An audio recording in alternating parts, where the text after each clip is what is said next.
Trump is a criminal. A criminal found guilty of 34 felony counts of fraud. Of course, he is lying and manipulating the stock market too. He is at his best making himself, the billionaires who back him and the members of Congress who trade with him rich. Sie klatschte nicht nur zurück, sondern ließ das Mikrofon fallen und verbrannte auf dem Weg nach draußen die Bühne. In einem Moment, der die Kinnlade herunterklappen ließ und Trumps Twitterfinger zucken ließ, lieferte AOC einen so heftigen Schlagabtausch, dass er vom Kapitol bis nach Mar-a-Lago widerhallte. Keine Filter, keine Floskeln, nur die ungeschminkte Wahrheit, serviert mit einer Portion politischer Präzision. Während Trump damit beschäftigt war, Märchen auf Truth Social zu verbreiten, hat AOC ihn mit Fakten konfrontiert, die so scharf sind, dass sie praktisch eine Sicherheitswarnung erfordern. Das Beste daran, sie hat nicht ihre Stimme erhoben, sondern die Messlatte höher gelegt. Was genau hat sie also gesagt? Und warum ist das Internet deswegen so aufgebracht? Bleiben Sie dran, denn wenn Sie das hören, werden Sie verstehen, warum selbst Trumps treueste Verteidiger plötzlich sehr, sehr still sind. Are you all ready for this fight? Yeah! You all ready to lock in? Yeah! We are not giving up this country without a fight. Isn't that right? We will not give up on our people and the institutions and the programs and the services that help people live their lives without a fight. So if they want us to go down, they should know we are not going down without the biggest fight they have ever seen. AOC, auch bekannt als die Königin des Zurückklatschens, hat uns wieder einmal einen brillanten Moment beschert, der in die Annalen der Geschichte eingehen sollte, wenn er in Erinnerung bleiben soll. Vergessen Sie den Rest des politischen Zirkus. Denn wenn Alexandria Ocasio-Cortez das Mikrofon ergreift, ist es so, als ob das Publikum Karten für eine Meisterklasse in verbalen Takedowns in der ersten Reihe erhält. Hat sie dieses Mal ein Ziel? Donald Trump. Der Mann, der Mythos und die wandelnde Katastrophe selbst, ist der Einzige, der ihn beschreiben kann. Donald Trump would sell this country for $1 if it meant lining his own pockets and greasing the palms of his Wall Street friends. And I, for one, am tired of hearing about how a two-bit union buster thinks of himself as more of a patriot than the woman. Kommentieren Sie mit 1, wenn Sie AOCs Kühnheit unterstützen, oder mit 0, wenn Sie denken, dass sie zu weit gegangen ist. Trotz der Tatsache, dass seine Referenzen für das Amt des Präsidenten immer noch auf die Tatsache beschränkt zu sein scheinen, dass er in der Lage ist, Fremde auf Twitter zu beschimpfen, ist der ehemalige Reality-TV-Star wieder einmal das Ziel von AOCs messerscharfem Humor geworden. Oh, und lassen Sie uns die Dinge nicht verwechseln. Subtilität ist nichts. Was AOC good can. Es ist nicht nur eine allmähliche Verbrennung, wenn sie dich röstet. Es ist eine heftige Verbrennung. Es ist ein wütendes Inferno, das einen Pfad aus Asche und ein verbranntes Ego hinterlässt. And I'm here to tell you today, Montana, that we don't have to live like this anymore. We can make a new world, Montana, a better country where we fight for the dignity of all people. And it looks like living wages, Missoula. It looks like stable housing, Montana. It looks like guaranteed health care for all people, America. And it looks like respect for all our differences, no matter who we are or where we come from. Das Verhalten von Trump, das zu erwarten war, bestand darin, dass er Wutanfälle schrie und herumfuchtelte wie eine Aufziehpuppe im Zuckerrausch. Er brachte nicht nur keine klaren Argumente vor, sondern schwafelte auch wie ein Kleinkind, das erkannt hat, dass es sich für sein Verhalten rechtfertigen muss. Aber die Erklärung macht keinen Sinn und die Taten auch nicht in erster Linie. Aber was ist mit AOC? Ihre Augen zuckten nicht. Es war nicht nötig, dass sie höflich war. Sie war Zeuge, wie das Clown-Auto der Trump-Administration die Tür aufriss und den Spaß ausbrechen ließ. Missoula, what I'm about to say is a matter of fact and not debate. Donald Trump is a criminal. He was found guilty of 34 felony counts of fraud. Bevor wir uns näher mit den Folgen befassen, sollten Sie sich für weitere bahnbrechende politische Momente und hitzige Debatten, die unser Land prägen, anmelden. Ich möchte Ihnen etwas über Trump erzählen. Es ist fast so, als sei The Man eine schreckliche Fortsetzung, die immer wieder neu aufgelegt wird. Trotz der Tatsache, dass die Geschichte und das Chaos dieselben sind, steht er immer noch irgendwie im Mittelpunkt der Aufmerksamkeit. Denn jedes Mal, wenn man glaubt, dass wir endlich am Ende dieser verdrehten Franchise angekommen sind, liegt man falsch. Er ist mit einem weiteren Schwachsinn zurückgekehrt, der in gewisser Weise noch verrückter ist als der vorherige. Und andere drehen sich weiter um, starren entsetzt und fassungslos, als könnten sie ihren Blick nicht von seiner politischen Karriere abwenden. Mit Ausnahme der Tatsache, dass sich niemand mehr wirklich erschreckt, hat der Mann das Durchhaltevermögen eines Monsters aus einem Horrorfilm. Stattdessen sind sie nur noch genervt und müde. Die AOC hingegen ist eine eigene Spezies. Sie ist das politische Äquivalent zu einem Independent-Film. Scharf, intelligent und kantig, zusammen mit Kommentaren, die so tiefgründig sind, dass sie einem den Kopf verdrehen, während die politische Welt weiterhin in einem nicht enden wollenden Zyklus von wiederholten Trump-Dramen gefangen ist, entwickelt Alexandria Ocasio-Cortez Handlungsstränge, die wirklich Sinn ergeben. Hinter ihrer Anwesenheit steckt mehr als nur ein Drama. Der Zweck ihrer Anwesenheit besteht darin, den Bullshit zu zerstören und etwas aufzubauen, das nicht auf hohlen Versprechungen und Theatralik beruht, egal, wie oft sie in den Ring steigt. Es reicht nicht aus, nur auf die offensichtlichen Mängel ihrer Leistung hinzuweisen. Die Konfrontation mit dem System, das Umschreiben des Drehbuchs und die Erinnerung des Publikums daran, dass wir etwas Besseres verdient haben, sind alles Aspekte dieses Unterfangens.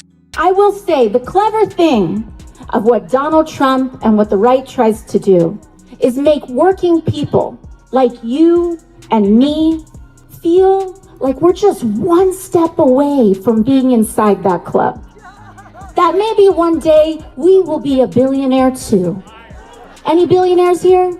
I didn't think so. Yeah. But here's the thing.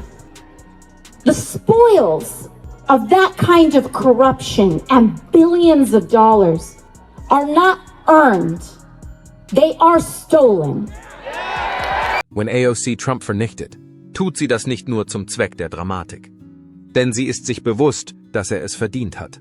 Eine derartige Niederlage hat schon seit geraumer Zeit auf sich warten lassen. Und wenn es dann soweit ist es, als würde man ein Meisterwerk der politischen Analyse sehen. Hier lässt Alexandria Ocasio-Cortez Wahrheitsbomben fallen und macht deutlich, dass die Zeiten, in denen man sich mit Bullshit zufrieden geben musste, vorbei sind.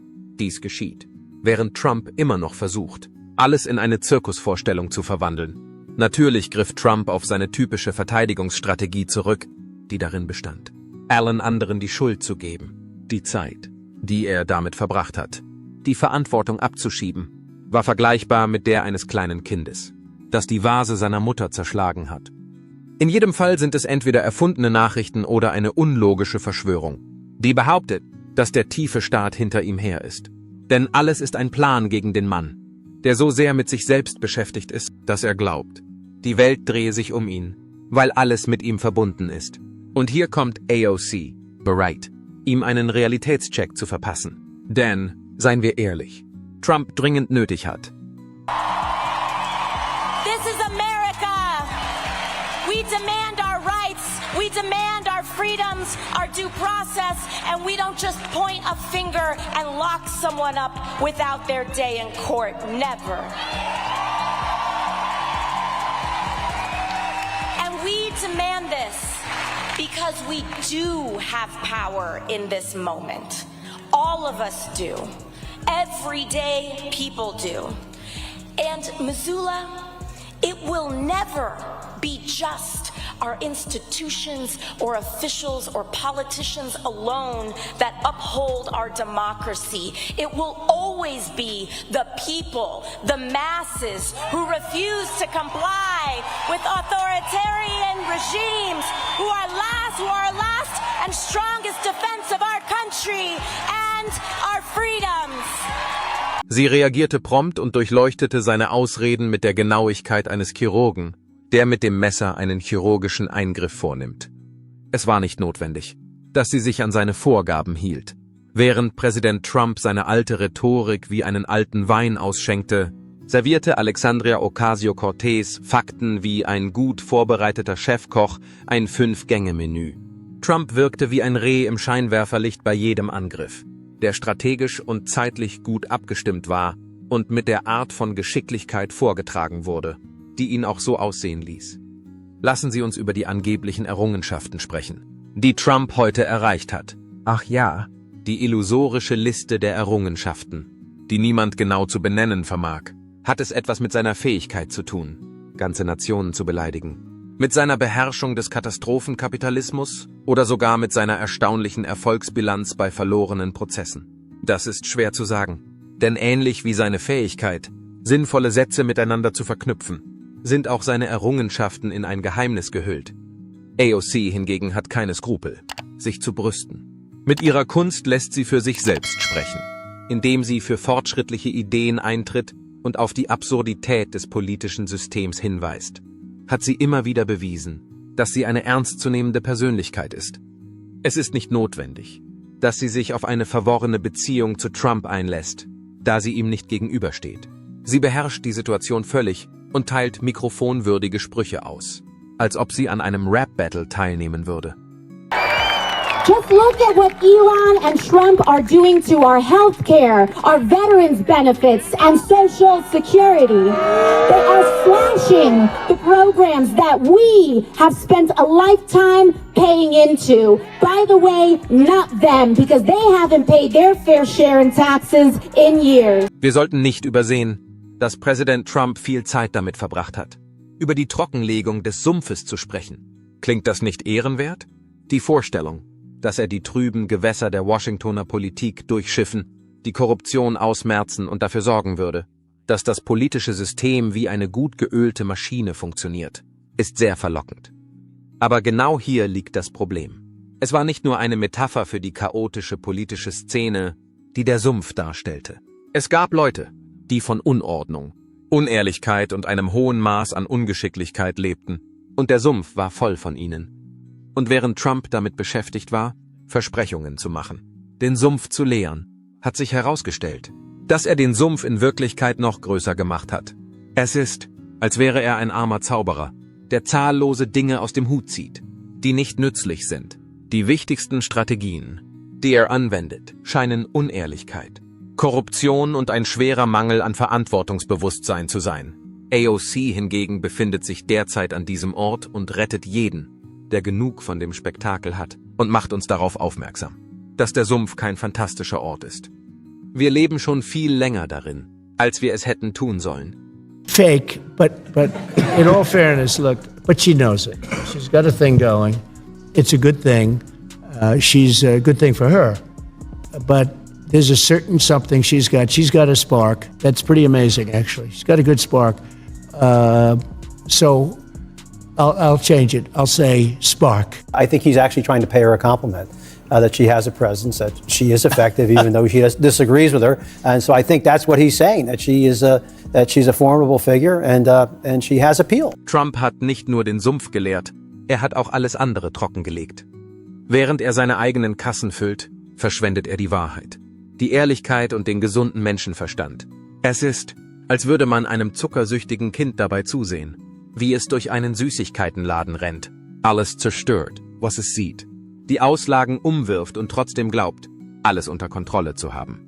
Es ist jedoch ganz offensichtlich, dass er nur daran interessiert ist, noch reicher und mächtiger zu werden und sich vor jeglicher Verantwortung zu schützen. Er mag viel davon reden, Probleme zu lösen und Amerika wieder groß zu machen. Aber seine wahre Motivation ist es, sich selbst zu bereichern. Was ist die Wahrheit? Soweit ich das beurteilen kann, ist das ein weiteres Opfer seiner nicht enden wollenden Täuschung. Während dies geschieht, ist AOC die reife Person im Raum. Sie ist diejenige, die den Ausbruch mit einem Blick beobachtet, der ihr sagt, wirklich? Während sie sich mit verschränkten Armen zurücklehnt und beobachtet, wie sich die Dinge entwickeln. Wird dies auch weiterhin der Fall sein? Während Trump hier draußen durch eine Krise nach der anderen stolpert, navigiert Alexandria Ocasio-Cortez vorsichtig durch das Chaos, das Trump mit verursacht hat, und präsentiert Antworten auf Probleme, die er entweder verursacht oder vernachlässigt hat. Es geht hier nicht nur um das Aufeinanderprallen von Egos. Es ist ein Kampf zwischen jemandem, der nur redet und keine Substanz hat, und jemandem, der wirklich versucht, die Ärmel hochzukrempeln und sich an die Arbeit zu machen, selbst wenn das Chaos zu groß zu sein scheint, um es zu beseitigen.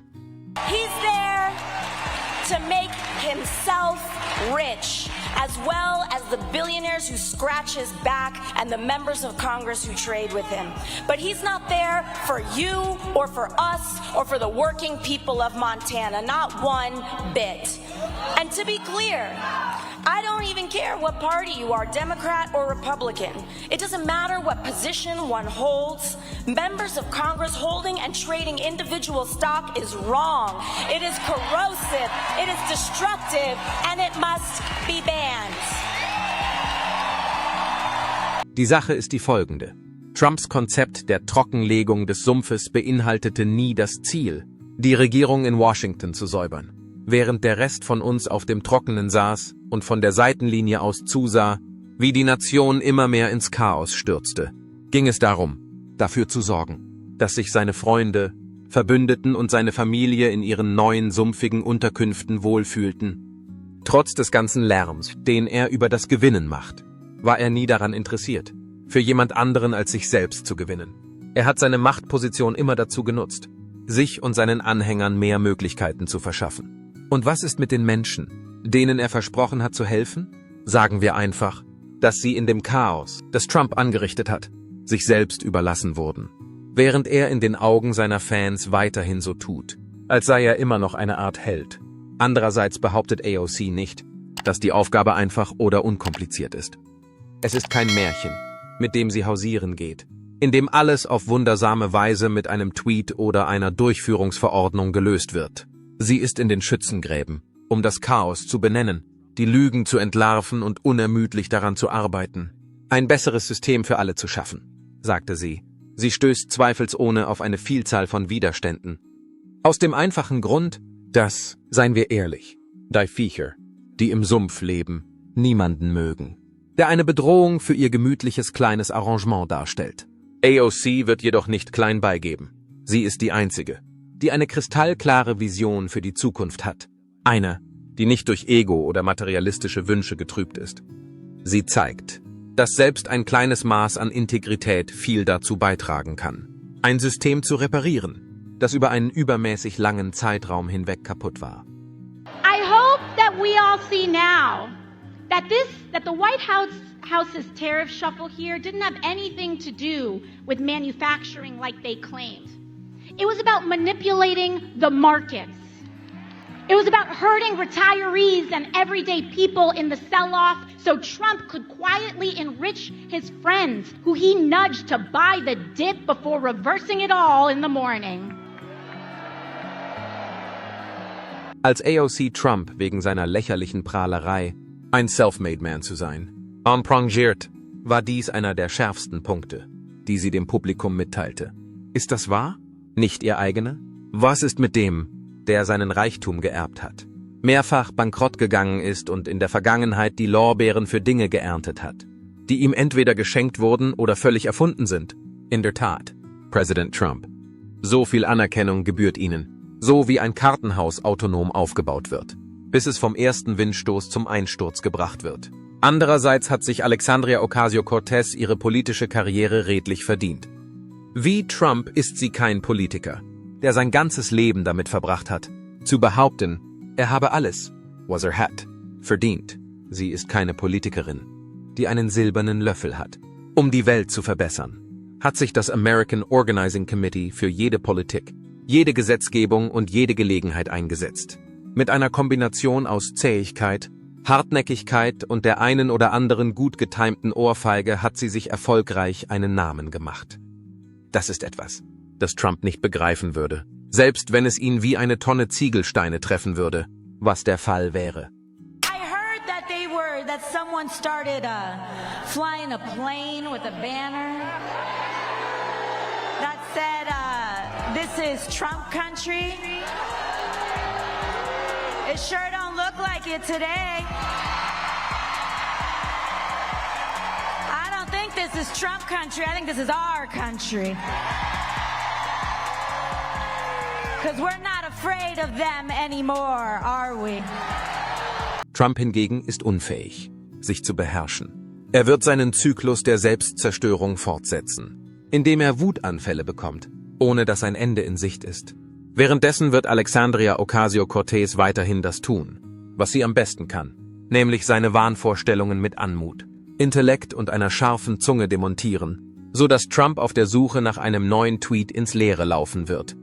Zweifellos hat Trump ein Imperium aufgebaut, das auf Lächerlichkeit beruht, während AOC eine Bewegung aufbaut, die das Potenzial hat, den Lauf der Geschichte zu verändern. In diesem Konflikt ist es mehr als offensichtlich, wer sich am meisten anstrengt und das meiste Gewicht hat. Die Zeit ist für Trump abgelaufen. Die Zeiten, in denen man sich mit Worthülsen und Schimpfwörtern begnügen musste, sind, gelinde gesagt, längst vorbei. Tatsächlich beginnt das amerikanische Volk zu erwachen und erkennt, dass Alexandria Ocasio-Cortez mit ihrer kühnen Rede und ihrer progressiven Vision genau die Art von Führungspersönlichkeit ist, die die Nation braucht. Trump hingegen ist ein Überbleibsel einer vergangenen Ära. Er ist laut, ruppig und setzt auf Aufruhr und Show. Doch die Sache hat einen Haken. Trotz des ganzen Lärms, den er macht, hat er nichts Substanzielles auf den Tisch gebracht. Und das ist der Grund, warum er bei so vielen verschiedenen Gelegenheiten gerufen wird.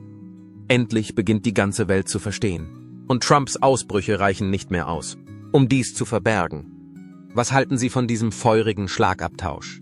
Schreiben Sie einen Kommentar, hat AOC Wahrheiten aufgedeckt oder einfach nur die Gemüter erhitzt. Und wenn Sie auf rohe, ungefilterte politische Auseinandersetzungen wie diese stehen, drücken Sie die Gefällt mir Schaltfläche. Abonnieren Sie die Seite und klingeln Sie die Benachrichtigungsglocke, damit Sie nie mehr verpassen, was als nächstes kommt.